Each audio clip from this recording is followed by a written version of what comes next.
Assalamualaikum warahmatullahi wabarakatuh. Hai sahabat Bawaslu, selamat datang kembali lagi di podcast Berpakat, podcastnya Bawaslu Kabupaten Tasikmalaya yang selalu menyajikan diskusi inspiratif dan edukatif bersama saya Agustoni, staf Bawaslu Kabupaten Tasikmalaya yang akan menjadi host di kesempatan kita kali ini. Ini adalah episode spesial Ramadan, yaitu ngabuburit pengawasan ya. Terima kasih kepada pemirsa yang tetap selalu bersama kami ya, dan bagi teman-teman yang baru saja bergabung jangan lupa untuk subscribe channel ini, nyalakan notifikasinya dan follow akun media sosial kami untuk terus update dengan konten-konten terbaru kami ya. Hadir juga di fanpage Bawaslu Kabupaten Tasikmalaya dan juga di Twitter @Bawaslu Kabupaten Tasikmalaya dan di Instagram @Bawaslu Kabupaten Tasikmalaya. Nah, pada kesempatan kita kali ini kita akan berbincang-bincang dengan Bapak Syarif Ali, anggota Bawaslu Kabupaten Tasikmalaya, Koordinator Divisi Pencegahan Partisipasi Masyarakat dan Hubungan Masyarakat atau P2HM. Nah, hari ini kita akan membahas topik yang sangat penting dan menarik tentunya ya, yaitu peningkatan partisipasi masyarakat dalam mengawas atau dalam pengawasan pemilihan suara ulang di Kabupaten Tasikmalaya. Jadi di Kabupaten Tasikmalaya ini Pak ternyata ada PSU ya, setelah kemarin beres Pilkada serentak tahun 2024 kemudian ada proses sengketa yang diproses di Mahkamah Konstitusi yang kemudian ada dihasilkan putusan dari Mahkamah Konstitusi yang salah satunya di amar putusannya harus dilakukan PSU ya Pak di Kabupaten Tasikmalaya ini. Nah, bersama beliau juga tentunya Bapak Syarif Ali kita akan mengulas lebih dalam tentang kenapa sampai terjadinya pemungutan suara ulang dan kemudian langkah dan strategi dalam mengawasi tahapan PSU serta hal-hal lainnya yang akan kita bahas di sini tentunya di kesempatan ngabuburit pengawasan kita kali ini. Namun sebelum kita bahas tuntas lebih dalam terkait PSU dan rencana pengawasan selanjutnya, terlebih dahulu saya serahkan dulu kepada Bapak Syarif Ali, anggota Bawaslu Kabupaten Tasikmalaya tentunya untuk memberikan sepatah dua patah kata di bulan suci Ramadan ini ya, karena di kesempatan podcast kita kali ini adalah podcast pertama ngabuburit pengawasan pertama di bulan Ramadan kita kali ini. Baik, dipersilahkan kepada Bapak Syarif Ali untuk memberikan sepatah dua patah katanya di bulan suci Ramadan ini. Bismillahirrahmanirrahim. Assalamualaikum warahmatullahi wabarakatuh. Waalaikumsalam warahmatullahi wabarakatuh. Innalhamdulillah, usholli wa usallim ala rasulillah Muhammad ibn Abdillah. Asyhadu an la ilaha illallah wahdahu la syarikalah wa asyhadu anna Muhammadan abduhu wa rasuluh amma ba'd. Ilahi anta maksudi wa Allah kama tubi'atini mahabbataka wa ma'rifataka. Qala Allah ta'ala fil Qur'anul Karim, a'udzu billahi minasyaitonir rajim. Bismillahirrahmanirrahim. Ya ayyuhalladzina amanu kutiba alaikumus syiyam kama kutiba alal ladzina min qablikum la'allakum tattaqun. Al-ayah. Sahabat Bawaslu semua, pada acara ini saya tidak akan bahas tentang panjang tentang keagamaan. Sepotong ayat tadi itu adalah kita ngalap barokah saja, karena ini adalah bulan puasa atau bulan saum. Betul. Seperti yang tadi dibacakan ada surat Al-Baqarah mengatakan bahwa hai orang-orang yang beriman, telah datang bulan Ramadan kan. Tidak akan bahas tentang itu, tetapi pada kebiasaannya di bulan Ramadan itu ada sholat tarawih, kemudian ada tadarus, kemudian ada sahur ya, sahur, kuliah subuh juga ya ada Pak. Kuliah subuh, kemudian ada nuzulul Quran, ada kemudian Lailatul Qadar, dan tidak lupa yang kita akan dibahas ini adalah ngabuburit. Ngabuburit memang berasal dari bahasa Sunda. Jadi mulai Bawaslu RI kemudian Bawaslu Provinsi, kemudian Bawaslu Kabupaten, itu semua itu melakukan acara ngabuburit pengawasan. Iya. Jadi ada istilah ngabuburit. Nah, pada kesempatan ini sudah barang tentu karena kita ada keputusan dari MK itu, perlu diketahui juga bahwa MK itu adalah memiliki kewenangan yang melakukan judicial review dan bahkan membatalkan suatu undang-undang jika diyakini bertentangan dengan konstitusi. Iya. Kemudian keputusan MK itu dalam pengujian undang-undang itu bersifat final dan mengikat. Karena final dan mengikat itu artinya adalah tidak ada upaya hukum lain yang dapat ditempuh setelahnya. Kemudian perlu diketahui juga bahwa keputusan MK itu adalah memiliki sifat self-executing. Artinya keputusan tersebut langsung berlaku dan mengikat sejak diucapkan dan tidak perlu menunggu tindak lanjut dari lembaga lain. Yeah. Kemudian keputusan MK itu tidak hanya mengubah undang-undang yang diuji, tetapi juga dapat mempengaruhi berbagai peraturan turunan di bawahnya.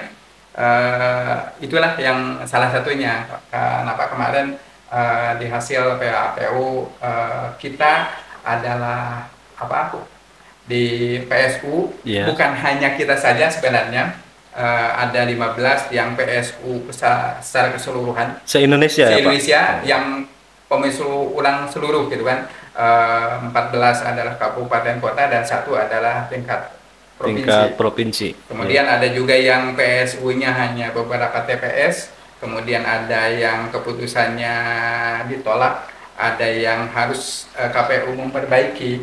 Nah, kebetulan kita adalah termasuk ke 15 yang pemilihan ulang. Ya.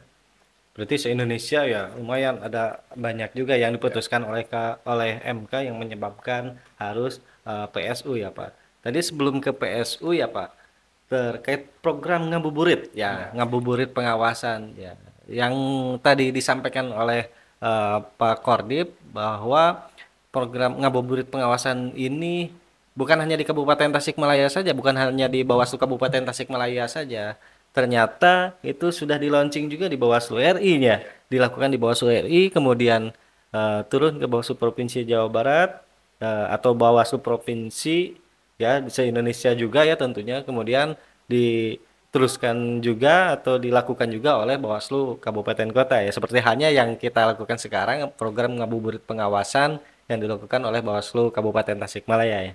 Ya, kalau di RI itu sejak kemarin kick off ngabuburit pengawasan, tiap jam 4 sore atau jam 16 itu selalu ada ngabuburit pengawasan. Jadi bisa di channel Bawaslu RI-nya, bahkan bukan hanya Bawaslu RI, tetapi di Bawaslu Provinsi itu bisa kita lihat di acara ngabuburit ngabuburit pengawasan di semua, saya yakin di semua Bawaslu Provinsi, bukan hanya Jawa Barat saja, tetapi di semua provinsi itu ada acara ngabuburit, termasuk di kabupaten kota. Cuma kabupaten kota kalau kita lihat di provinsi Jawa Barat tidak merata, ada yang 4, ada yang 5, ada yang tiap minggu gitu kan, ada yang 1 kali. Itu tergantung kabupaten kota masing-masing. Dan kebetulan juga nih untuk Bawaslu Kabupaten Tasikmalaya, program ngabuburit yang sekarang ini ada hal juga yang memang perlu untuk disampaikan secara langsung atau secara lebih cepat ya, mengingat kemarin sudah diputuskannya oleh Mahkamah Konstitusi, hasil putusan Mahkamah Konstitusi terkait perselisihan hasil pilkada di Kabupaten Tasikmalaya tentunya ya. Nah, kalau berbicara PSU nih Pak, yang sudah diputuskan oleh MK untuk pilkada di Kabupaten Tasikmalaya ini yang kemarin tahun 2024, sebenarnya apa sih Pak faktor yang menyebabkan dilaksanakannya PSU di Kabupaten Tasikmalaya sendiri itu, Pak? Ya, PSU di Kabupaten Tasikmalaya pada PHO kemarin yang diajukan ke Mahkamah Konstitusi itu adalah tentang federalisasi. Nah, kemudian banyak sih ketika diputuskan banyak yang telepon ke ketua ataupun ke saya gitu kan. Baik itu dari media, baik dari sahabat ataupun dari hal yang lain, para politisi juga ada yang telepon. Nah, kenapa sih tidak dari awal gitu kan, dicegat gitu kan? Nah, pada dasarnya baik itu KPU dan Bawaslu Kabupaten Tasikmalaya kan tidak serta-merta bahwa meloloskan atau menolak gitu. Nah, tetapi kita berpacu atau bukan berpacu kita itu harus sesuai dengan peraturan perundang-undangan, ada regulasinya gitu kan. Nah, yang diperdebatkan itu adalah ketika PKPU 8 tahun 2024 pasal 19 huruf E gitu kan. Nah, itulah yang jadi permasalahan itu adalah di huruf E-nya itu gitu kan. Nah, di huruf E itu adalah dikatakan bahwa dihitung sejak pelantikan. Intinya kan begitu. Tetapi Mahkamah berpendapat bahwa bukan hanya pelantikan gitu kan. Karena dihitung sejak pelantikan itu adalah periode dari awalnya gitu ketika dilantik, bukan ketika ada pejabat baik wakil yang naik jadi bupatinya ataupun jadi gubernurnya gitu kan. Bukan hanya itu, tetapi ketika hal itu dihitung gitu. Nah, itulah yang jadi perdebatan ketika di Mahkamah Konstitusi. Bagi kita justru yang paling penting bagi kita itu adalah sekarang mensosialisasikan, karena bukan hanya masyarakat sebenarnya. Kalau kita mengikuti kegiatan dari sidang Kabupaten Tasik yang sidang nomor 132 itu, di sidang itu kan ada perdebatan, bukan hanya perdebatan hanya masyarakat biasa, tetapi tiap baik itu pemohon ataupun termohon dan terkait itu menyampaikan para profesor gitu kan. Kalau profesor aja berdebat, apalagi masyarakat yang bukan profesor gitu. Intinya kan para pakar-pakar hukum para juga. pakar hukum kan pada keluar dan ada yang pro dan ada kontra gitu kan. Nah, jadi bagi kita justru itu adalah KPU ataupun Bawaslu, mumpung sekarang ini adalah ada momentum Ramadan, di momentum Ramadan itu kan kayak tadi ada yang kuliah subuh, ada juga acara ngabuburit. Nah, perlu disampaikan ketika acara kuliah subuh kemudian ngabuburit itu disampaikan, dijadikan sosialisasi kenapa PSU di Kabupaten Tasikmalaya, permasalahannya apa gitu kan. Kan masyarakat itu akan menanyakan, apalagi tentang DPT kan akan jadi masalah, DPK juga akan jadi masalah gitu kan. DPTB juga akan jadi masalah. Tentu pasti bakal kompleks juga ya Pak. Terus tadi dikatakan Pak, pasal 19 ya PKPU 8 tahun 2024 yang poin E-nya itu bahwa penghitungan masa jabatan itu dilakukan sejak pelantikan itu di PKPU tapi MK berkata lain ternyata, sehingga ada perbedaan persepsi yang awalnya KPU Kabupaten Tasikmalaya itu memutuskan sesuai dengan PKPU tentunya jadi tidak keluar dari aturan regulasi juga gitu. Ternyata tidak keluar dari regulasi juga. KPU Kabupaten Tasikmalaya memutuskan hal tersebut gitu. Terhadap ketentuan sebagaimana dimaksud pada pasal 19 PKPU 8 tahun 2024 tentang pencalonan KPU Kabupaten Tasikmalaya melakukan penghitungan masa jabatan Bapak Haji Ade Sugianto itu sejak pelantikan yang bersangkutan menjadi bupati ya, menjadi Bupati Tasikmalaya yang dilaksanakan pada tanggal 3 ya Pak, tanggal 3 Desember 2018 dan berakhirnya masa jabatan pada tanggal 23 Maret 2021. Nah, sedangkan berdasarkan pertimbangan hukum Mahkamah Konstitusi yang pada pokoknya penghitungan masa jabatan dihitung sejak masa jabatan yang telah dijalani ternyata ya, bukan bukan pas masa pelantikan, tapi masa jabatan yang telah dijalani tersebut gitu ya. Jadi masa jabatannya yang telah dijalani secara nyata, real dan faktual dan bukan masa jabatan yang dihitung berdasarkan waktu pelantikan. Ternyata itu eh, pendapat MK ya. Jadi bahwa Mahkamah berpendapat penghitungan masa jabatan Bapak Haji Ade Sugianto itu terhitung sejak terbitnya radiogram ya kalau nggak salah ya. Radiogram pada tanggal 5 September. 5 September 2018 sampai dengan berakhirnya masa jabatan pada tanggal 23 Maret 2021. Jadi kalau dihitungnya pas radiogram itu ya 2 tahun setengah lebih ya Pak Ya. tentunya. Gitu. Kalau bukan dari pelantikan. Jadi itu ya yang jadi perbedaan pendapat itu dari segi regulasi yang dipegang oleh KPU dan keputusan yang dipegang oleh Mahkamah Konstitusi.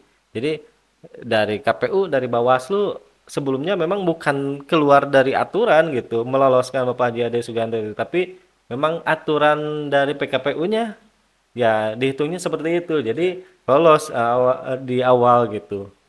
Itu Pak. Terus yang selanjutnya Pak, apa saja isi putusan MK yang dapat menyebabkan PSU itu Pak? Dalam artian yang diputuskan oleh MK dari amar putusan tentunya ya Pak. Poin-poin putusan MK itu seperti apa saja poin-poinnya Pak? Yang paling pokok itu adalah karena Pak Ade itu adalah sudah dua periode.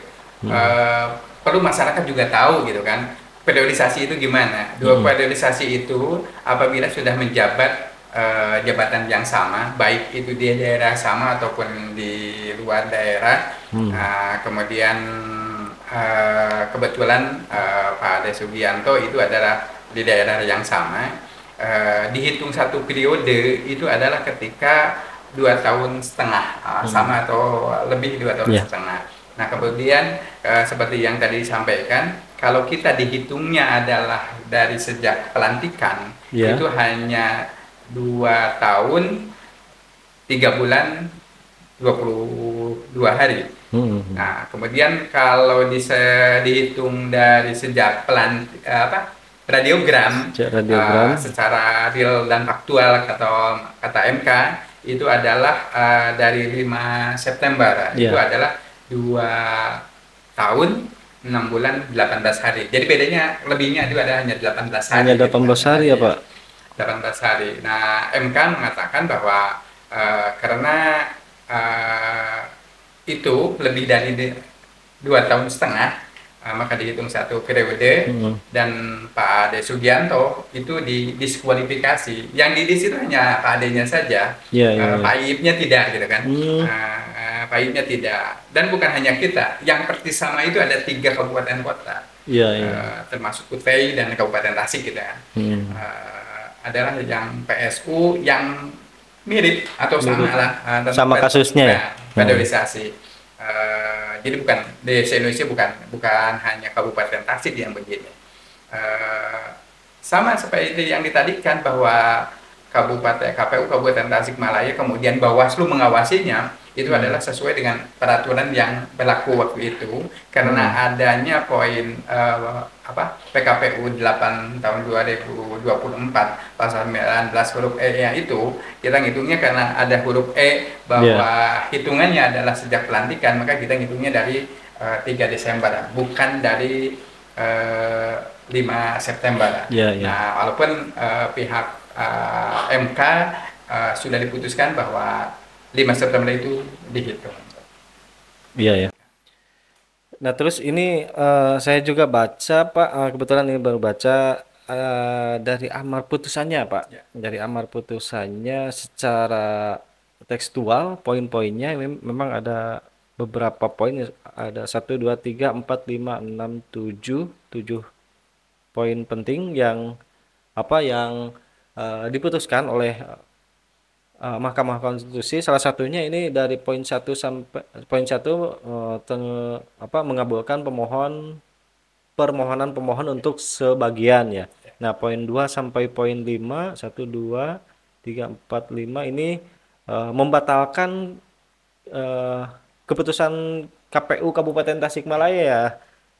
Poin 2 sampai poin 5 ini membatalkan keputusan poin 3 ya. Kalau poin 2 menyatakan diskualifikasi terhadap Haji Ade Sugianto sebagai calon Bupati Tasikmalaya dalam pemilihan Bupati dan Wakil Bupati Tasikmalaya tahun 2024.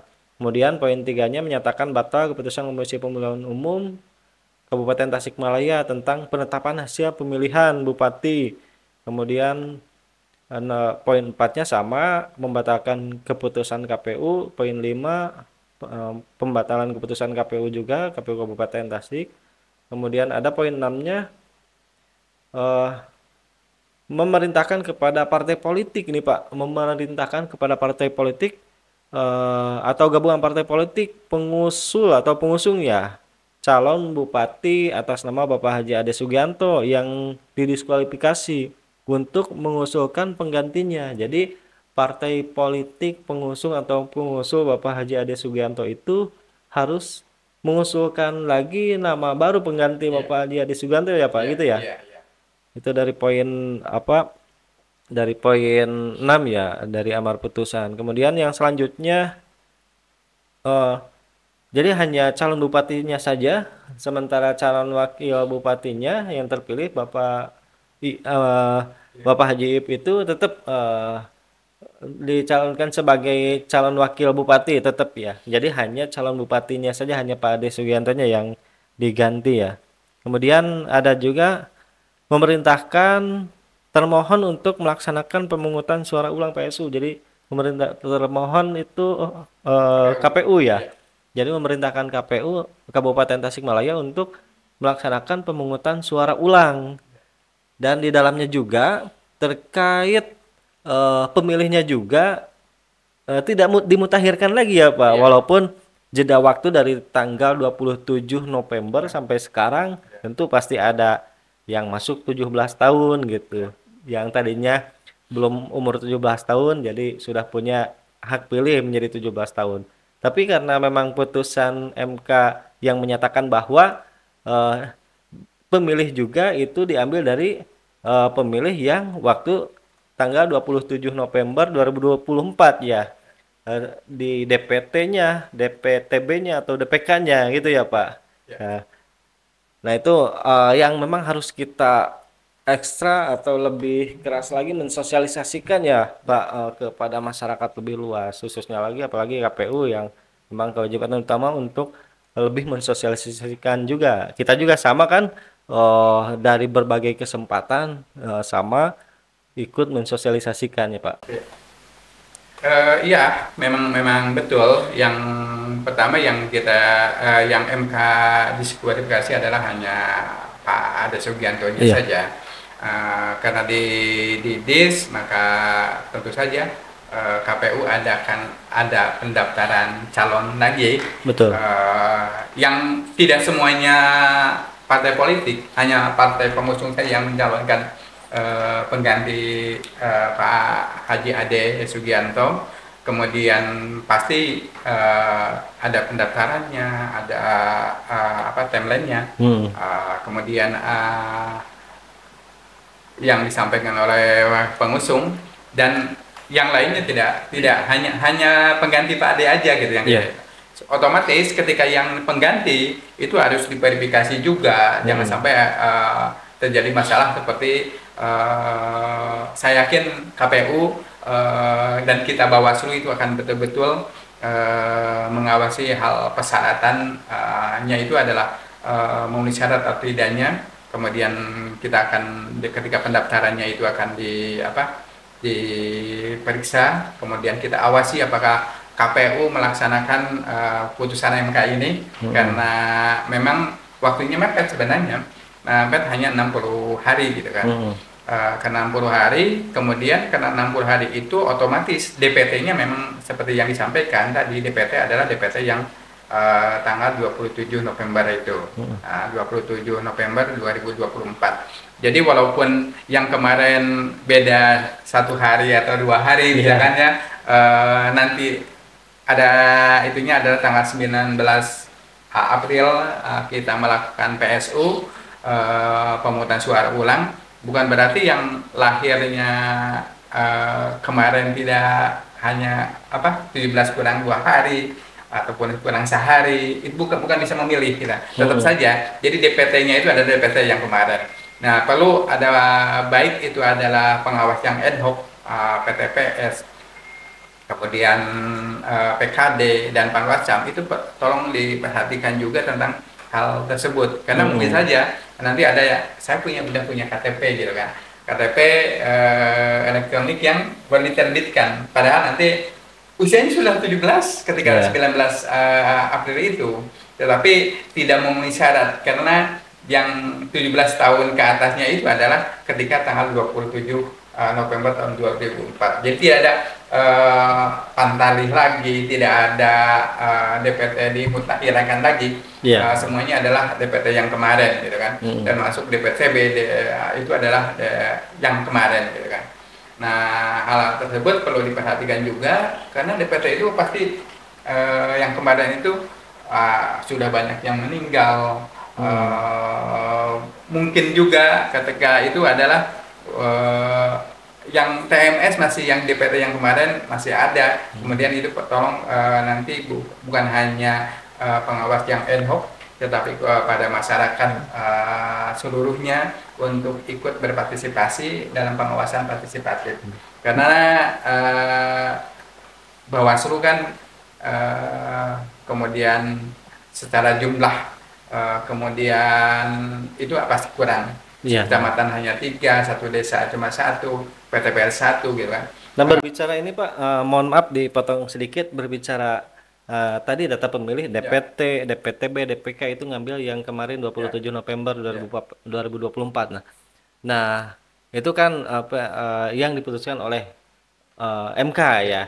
Nah, apakah kemungkinan bakal ada turun KPT atau PKPU atau SE dari KPU dari KPU RI enggak terkait aturan si pemilih tersebut gitu?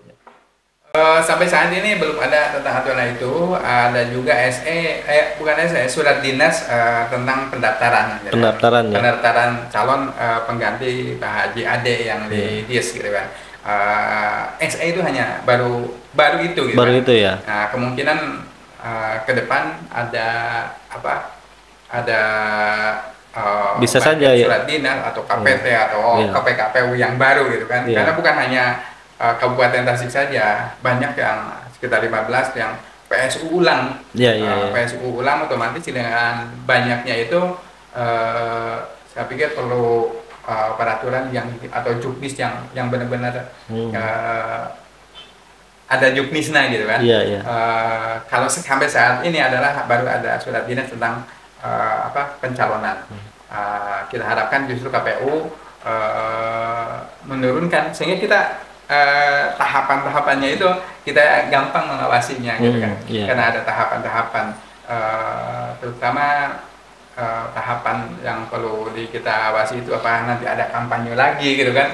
Kampanyenya apakah hanya bentuknya pemasangan alat peraga kampanye, ada debat, ada rapat umum. Sampai saat ini kan belum ada tahapannya gitu kan. Nah, belum ada. Nah, kita nunggu dari KPU RI karena KPU kabupaten kan tidak bikin aturan. Karena tidak bikin aturan, tidak bikin regulasi, maka kita nunggu dari Bawaslu KPU RI apa aturannya yang atau regulasi yang terbaru untuk PSU ini. Nah, itu Pak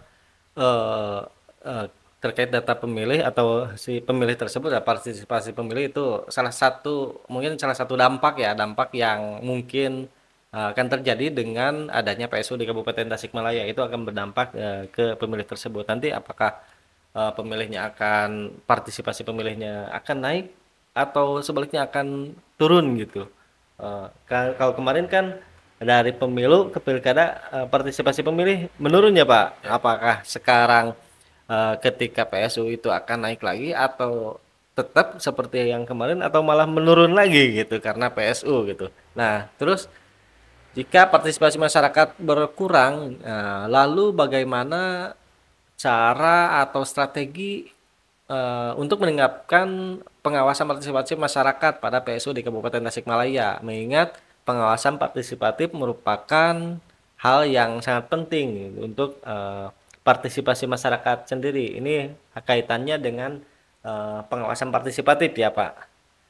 Strategi yang Bawaslu Kabupaten Tasikmalaya akan lakukan di momen tahapan PSU ini, Pak. Ya, salah satu strateginya adalah kita harus sosialisasi.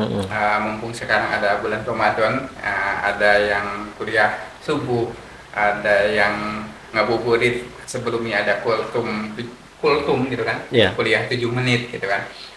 Ada juga yang acara yang hal-hal yang lain pada acara yang lain.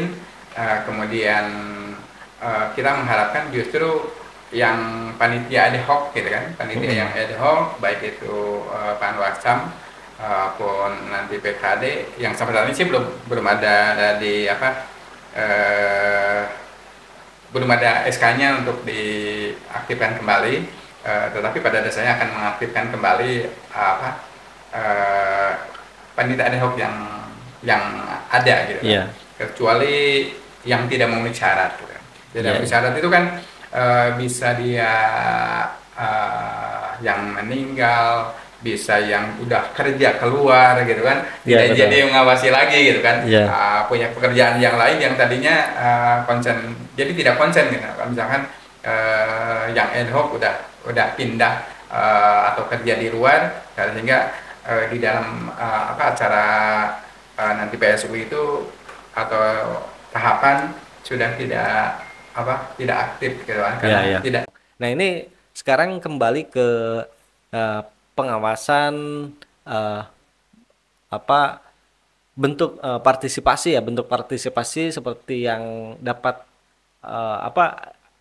yang dapat dilakukan ya pada pengawasan pemilihan suara ulang ya, pemungutan suara ulang ini, mengingat memang jangka waktu yang pendek juga, hanya 60 hari, belum lagi dipotong ini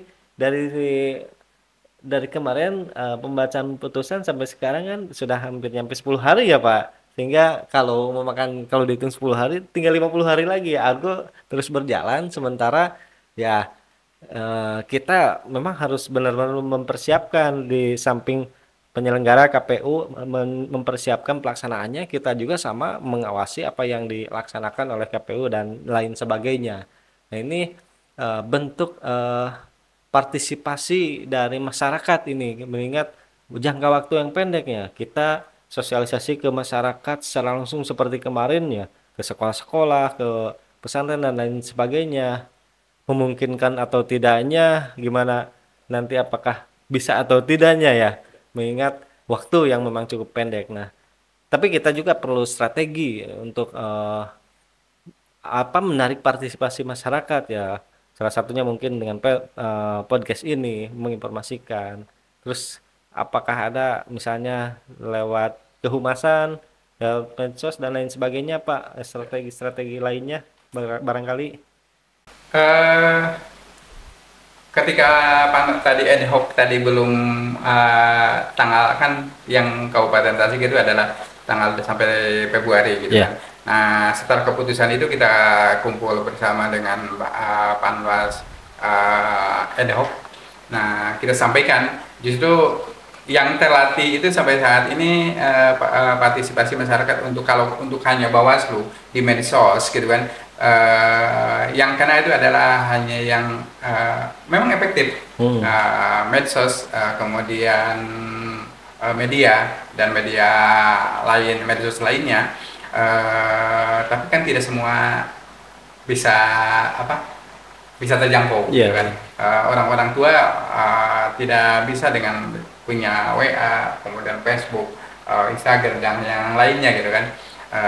Sudah barang itu kita sudah sampaikan kepada Panwasam pada tanggal 25 waktu masih aktif, untuk menyampaikan, karena kalaupun mereka belum diaktifkan kembali SK-nya, sudah barang tentu dia yang terlatih gitu kan. Iya. Kita udah bersama-sama kita sampaikan bahwa karena pada musim Ramadan itu uh, Wanwasam kan ada yang kiai, Iya. ada yang ajengan, dan ada yang tokoh masyarakat yang selalu ketika itu tampil ketika ada penyuluhan, ada kuliah subuh, kemudian ada kultum dan hal yang lainnya. Kadang-kadang mereka tampil. Iya. Nah, ada pengajian-pengajian dan kita minta salah satunya adalah untuk mensosialisasikan tentang PSU, tentang pengawasan partisipatif.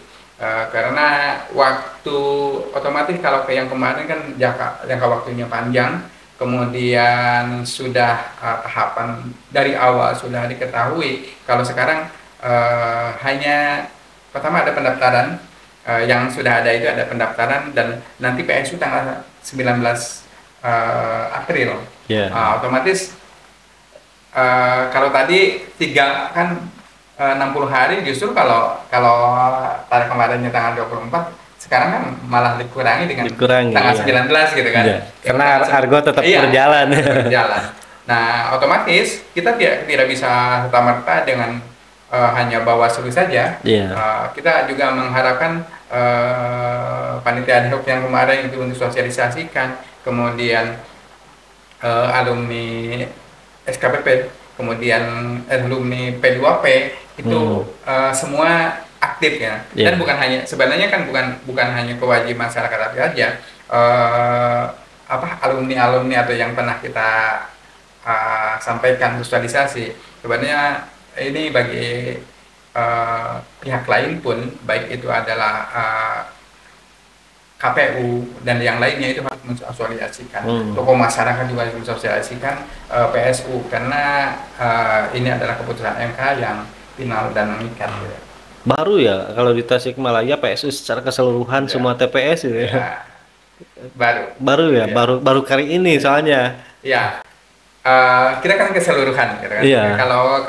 Justru kalau kemarin di pemilu kemarin kita tidak ada PSU Iya. TPS, tapi kabupaten kota yang lain ada yang PSU, tapi hanya beberapa TPS. Beberapa gitu kan. TPS ya. Beberapa TPS. Juga kita mengharapkan justru karena di Jawa Barat itu hanya Kabupaten Tasik. Saya yakin Jawa Barat itu adalah semua melihat Kabupaten Tasik gitu kan. Iya, iya. PSU-nya itu bukan dilihat itu. Bahkan 10 Jawa hanya 3 kalau nggak salah. Iya, iya. Jawa Barat 1, Jawa Timur sama Banten gitu kan. Banten. Sekarang juga di PSU. Jadi semua se-Jawa Barat itu melihatnya Pasti terfokus ke Tasikmalaya. Iya, betul. Bahkan selalu bisa jadi kan Indonesia mencorong semua ke 15 kabupaten kota, Iya. semua yang ada PSU. Karena jadi trending topik nasional juga gitu terkait PSU secara menyeluruh semua TPS ini gitu ya. Ya. Nah itu terkait PSU tentu tantangan dan rintangan yang mungkin dihadapi pada tahapan PSU ini pasti cukup lumayan berat ya, khususnya dari segi pengawasan juga, tantangan dan rintangan dari pengawasannya juga gitu, mengingat waktu yang sempit gitu, terus persiapan yang memang harus ekstra juga gitu. Nah, memang serba harus ekstra lah gitu yang harus kita lakukan. Nah yang terakhir Pak, barangkali sebagai penutup pembahasannya Mas, karena masih banyak sebenarnya yang harus kita perbincangkan ini Pak, tapi waktu yang memang membatasi kita, takutnya terlalu sore dan sebentar lagi mau buka puasa juga gitu. Nah, ini Pak yang terakhir, mungkin berbicara harapan dari Bapak dalam PSU ini yang dilakukan di Kabupaten Tasikmalaya ini. PSU kita harapan dari kami Bawaslu adalah pemilu yang jujur, ya. Kemudian otomatis ya jujur dan adil. Kemudian kita mengharapkan juga masyarakat semua melaksanakan PSU ini adalah dengan ikut serta semua, berpartisipasi, bukan hanya berpartisipasi ke TPS tetapi berpartisipasi dengan pengawasan. Yang paling penting adalah ikut serta dalam pengawasan. Kita harapkan bahwa seperti pemilu-pemilu yang lain sebelumnya, bahwa kita pemilu di Kabupaten Tasikmalaya PSU ini adalah pemilu yang jujur dan adil. Ya, terima kasih Pak. Dapat digaris bawahi ada 3 poin penting ya di penutup ini. Yang pertama, PSU ini harus dilaksanakan sebaik mungkin, sesukses mungkin ya. Yang kedua, PSU ini harus yang pertama ya sebaik mungkin itu dilaksanakan oleh semua pihak ya. Kemudian yang kedua harus bisa diawasi bukan hanya oleh pengawas pemilu saja, tapi semua pihak juga harus ikut terlibat. Kemudian yang ketiga, semua pihak harus terlibat juga dalam segi keamanan juga, supaya pilkada serentak tahun 2024 ini dalam masa tahapan PSU ini kita berjalan dengan lancar, aman, tentram, tanpa ada pelanggaran juga gitu, tanpa ada pelanggaran yang timbul, yang muncul, tanpa ada laporan yang muncul gitu, karena kalau ada laporan berarti ada pelanggaran gitu, ada dugaan pelanggaran. Itu barangkali Pak. Terima kasih sebelumnya Bapak Syarif Ali, Pak Kordip Pencegahan Partisipasi Masyarakat dan Hubungan Masyarakat, atas waktu dan pemaparan yang luar biasa hari ini ya Pak. Semoga pembahasan kita dapat memberikan wawasan baru kepada sahabat Bawaslu tentang pentingnya pemilihan yang berintegritas dan transparan dan juga partisipasi pemilih yang dapat mensukseskan pemilihan serentak tahun 2024 pada masa tahapan PSU sekarang ini. Baik sahabat Bawaslu, kita sudah berada di penghujung episode podcast berbakat ini, yaitu ngabuburit pengawasan. Jangan lupa untuk share episode ini ya, agar makin banyak yang tahu pentingnya pengawasan dalam pemilihan serentak tahun 2024 ini pada masa tahapan PSU, dan juga partisipasi pemilih, keterlibatan masyarakat dalam masa tahapan PSU. Dan jangan lupa subscribe, aktifkan loncengnya, serta ikuti semua akun media sosial Bawaslu Kabupaten Tasikmalaya agar tidak ketinggalan informasi seputar pemilu ataupun pemilihan ya. Baik, terima kasih sebelumnya. Mohon maaf jika ada salah kata dari saya. Akhir kata, wassalamualaikum warahmatullahi wabarakatuh. Waalaikumsalam warahmatullahi wabarakatuh. Terima kasih Bapak. Atur nuhun.